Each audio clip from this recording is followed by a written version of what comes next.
Mavis and the Lorry. Mavis is a diesel engine belonging to the Farquhar Quarry Company. She is in charge of the stone trucks at the quarry, and when Toby is busy or there are too many trucks for him to manage by himself, she is allowed to bring a loaded train down to Farquhar. She enjoys this because the journey gives her a chance to stretch her wheels. Besides, she sometimes finds it dull up at the quarry with no one to talk to but trucks. For most of the way, the line runs beside a road.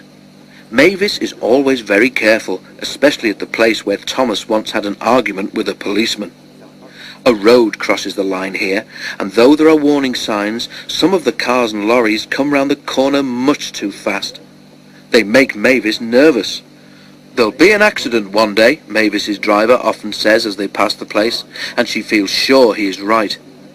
One day, Mavis was late. The trucks had been in all the wrong places, and she had to waste time sorting them out.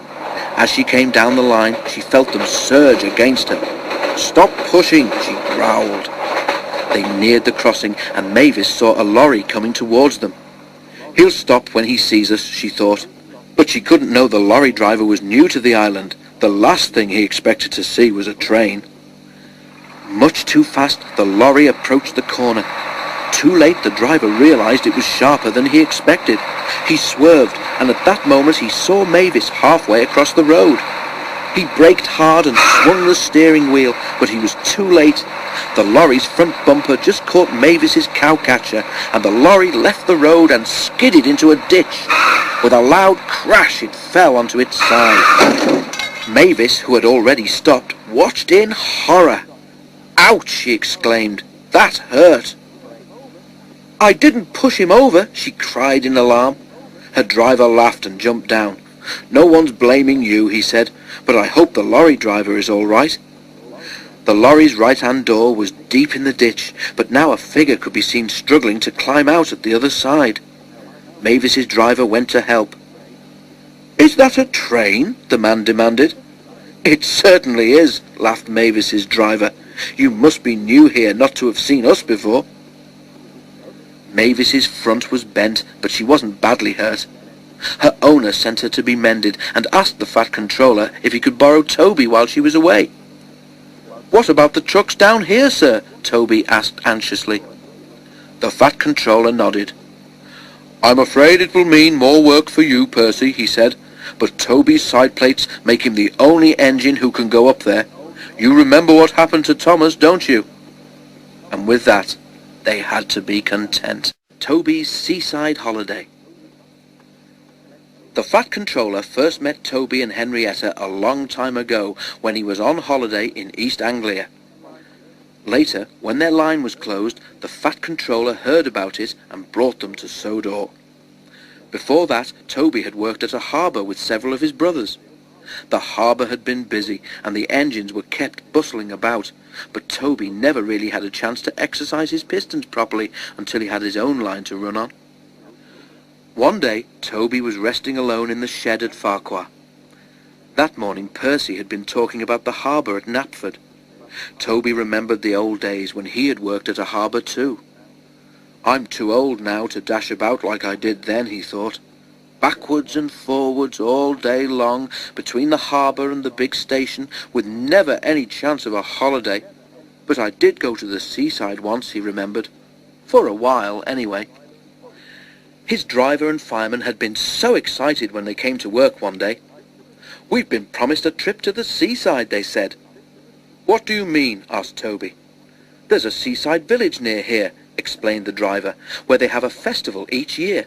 Lots of people come to it, and one of the organisers thinks it would be a good idea to have a display of engines at the station as an extra attraction. And you, Toby, are to be one of them." Toby went to the shed at the big station. He was given new paint, a new bell, and his brasswork was polished until his driver could see himself in it. "You haven't looked so smart for years," he said. "I nearly didn't recognize you." They set out for the junction where the branch line to the village began. As they arrived, a train came in from the branch. The engine was younger than Toby, but he was dirty, his rods clanked, and steam leaked from everywhere. "The poor engine," said Toby. Can I help pull his next train to the seaside, please?" The station master agreed, so Toby was coupled in front. "Festival time is the best time of the year," the other engine said. "Lots of extra trains and visitors. I expect you'll be able to stand on the long carriage siding." They soon reached the seaside station, where the station master came out to meet them. He was surprised to see Toby. He stared, frowned, and went away, shaking his head. Next day, Toby was excited. He woke early and saw the sea sparkling in the distance. White birds wheeled and swooped overhead, making loud, mewing noises. "I wonder what they are," thought Toby. "I must ask my driver when he comes." But his crew arrived looking glum. "It's all off, Toby," his driver said. "They say there's nowhere for you to stand." "But what's wrong with where I am?" wailed Toby. "I'm not in anybody's way here." "It's just an excuse, I reckon," said Toby's driver, lowering his voice. "The real trouble is you're too smart, Toby. They're afraid you'll show their branch line up." Just then, a door banged. Toby jumped. "Wake up, Toby," smiled his driver. "Time to get back to work." Toby sighed as he moved from the shed. "Well, I did get to the seaside," he murmured, "even if it wasn't for long. But I think the fat controller would have managed all that festival business much better." Bulstrode. A few days later, Percy was shunting in the yard at Farquhar when the station master came up. "Leave those trucks, please, Percy," he said. "There's an emergency down at the harbour. The fat controller wants you to go and sort it out straight away." "But Toby can't," began Percy. "Never mind that," the station master said. "The fat controller needs you double quick. Leave us to worry about the shunting." He hurried away to make the arrangements. Bulstrode was a barge used for carrying stone. He was a disagreeable barge. Nothing was ever right for him, and he grumbled unceasingly.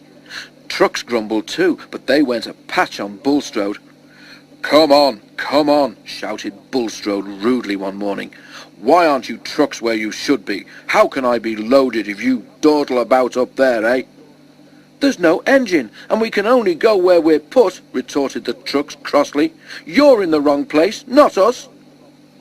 They argued for some time, but it made no difference. Bulstrode was in the wrong place, and he was not due to leave until the next day, but he wasn't going to let a little thing like that stop him complaining. When Percy arrived, Bulstrode was sulking, and the trucks were annoyed with him. "Our stone is for Bulstrode," they said. "Please put us into the siding so that we can load him up and be rid of him as soon as possible." The line slopes down to the harbour. Percy pulled the trucks a little way up the hill, clear of the points. As he stopped, one of the truck's brakes slipped on. When Percy began to push, the truck started with a jerk, and a coupling broke. 4 loose trucks, heavy with stone, gathered speed. "Help! Help!" they wailed. A shunter bravely tried to stop them, but only broke his pole. The trucks rattled along the quay, straight towards Bulstrode, unsuspecting at the end. Bulstrode heard a rattle and a shout or two, but he could see nothing. The first he knew of anything wrong was when 4 loaded stone trucks shot, one by one, off the end of the quay to bury themselves in his hold. "Oof!" he exclaimed. But anything else was lost in a gurgle as the trucks burst a hole in his hull and water began to pour in. Bulstrode experienced an awful sinking feeling. "Save me," he spluttered. "I'm drowning." But Bulstrode didn't drown. As chance would have it, the tide was out, so he did not go right under the water. The trucks were upset at losing some of their friends, but were very little bothered about Bulstrode.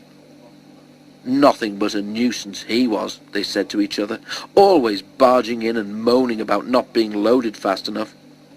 They sniggered. This time he got his load faster than he bargained for. Serves him right, if you ask us. Percy was kept busy for some time afterwards clearing up the mess.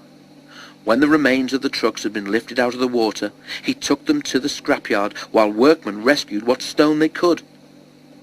As for Bulstrode, when everything else had been cleared, his remains were towed to a nearby beach where they could do no harm.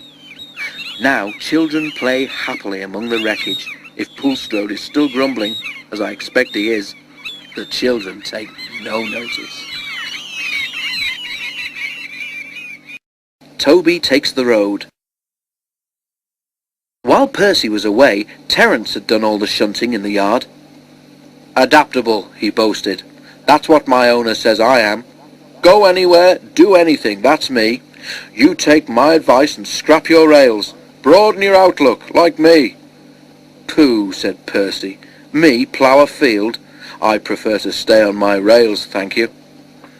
"Steam engines did plough once upon a time," Terence chuckled, "and ran on roads." The engines remembered Trevor and had to admit that Terence was right. Repairs to Mavis took longer than expected, and Toby became used to trundling off to the quarry each morning. Because of Toby's small water tank, his driver and fireman had arranged with the quarry manager that they should bring loaded trucks down to Farquhar at lunchtime instead of later in the day. It saved time too, for Toby would otherwise have needed an extra journey to fill his water tank. This way he delivered the trucks and got water in one visit. Time passed and the weather became colder, with hard frosts during the night. They didn't worry Toby. His fire kept him nice and warm, and he puffed happily to and fro, arranging the trucks, taking them down to the yard and bringing back empty ones. One night it was particularly cold. The ground froze solid, and even Toby felt chilly. Brrr! He shivered as he left the shed and set out, light engine, along the line towards the quarry. When the ground freezes, it swells. At the road crossing, where Mavis had had her accident, the frost had swollen earth in the ruts beside the rails so much that Toby's wheels were lifted clean off the track.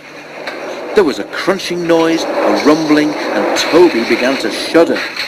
He was horrified. "Oh, he exclaimed. "What's happening?" The line here curves away towards the quarry, but Toby, with no rails to guide his wheels round, simply went straight on. Toby was not going fast. "Whoa there, Toby," said his driver at once, and put on the brakes as hard as he dared. Shakily, Toby came to a stop with all 6 wheels firmly on the roadway. "Oh dear," he said, looking at the grass verge in front of him. "Now what?" His fireman jumped down.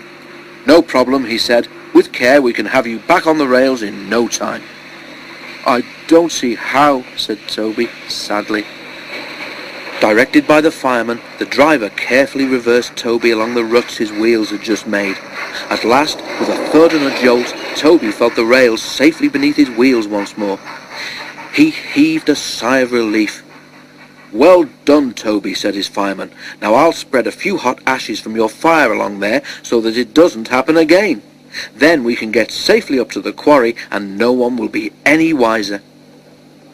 But they reckoned without the fat controller. When Mavis was home after being mended, he came to see the engines. "What's this I hear, Toby?" he asked. "Trying to be a traction engine, were you?" Toby blushed, but the fat controller wasn't cross.